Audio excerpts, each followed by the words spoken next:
Sûrement que tu te poses la même question. Est-ce que manger les piments abîme la voix ou encore réduit le souffle? Salut et bienvenue sur Allo Pharmacien. Dans cette nouvelle vidéo, le docteur Bidiba Célestin t'explique et répond si clairement. Nous connaissons la chanson. Si tu es là pour toute la première fois, like la vidéo, abonne-toi, laisse un commentaire, partage à quelqu'un, mets dans les favoris.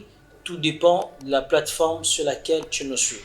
Alors, comme c'est fait, commençons.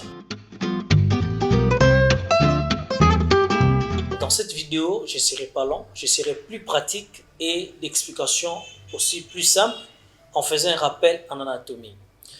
Si nous connaissons tous ou nous nous rappelons tous du système digestif qui va de la bouche vers l'anus.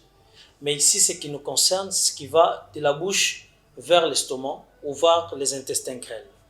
Alors, qu'est-ce qu'il faut comprendre? Lorsque tu manges ta nourriture, elle passe par la bouche, et puis les pharynx, et puis l'ésophage, et puis l'estomac.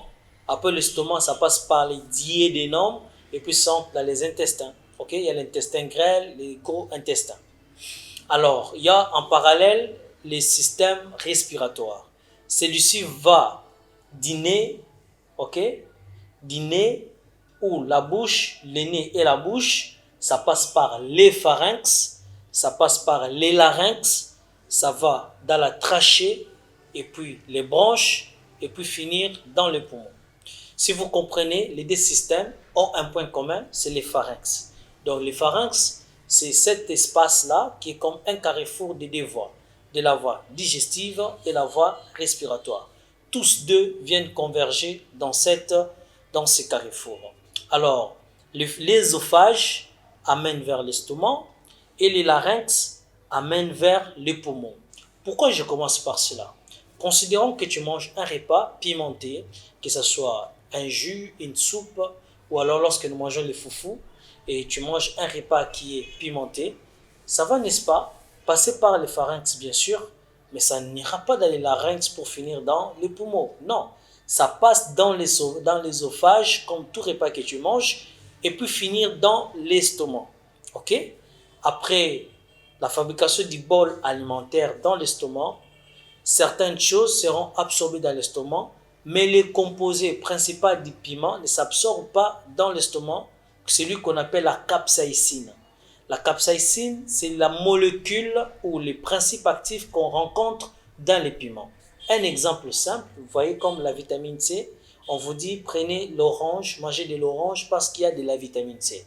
La vitamine C, c'est ses principes actifs, en dépit de tant d'autres qui sont dans l'orange. Donc c'est les principes actifs, on peut dire principal, qu'on recherche dans l'orange. De la même façon, dans le piment, il y a ce composé, cette molécule qu'on appelle la capsaïcine. La capsaïcine ne s'arrête pas dans l'estomac, n'a aucune absorption dans l'estomac, elle sera absorbée après le passage par les duodénum, ça finira par être absorbé au niveau de l'intestin grêle. Dans l'intestin grêle, il sera déversé dans le sang. Alors, si nous sommes d'accord jusque-là, quelqu'un peut me poser la question de savoir, mais bon, pharmacien, mais quand nous mangeons les piments, nous avons déjà des brûlures dans la bouche. Ok, voilà ce qui se passe.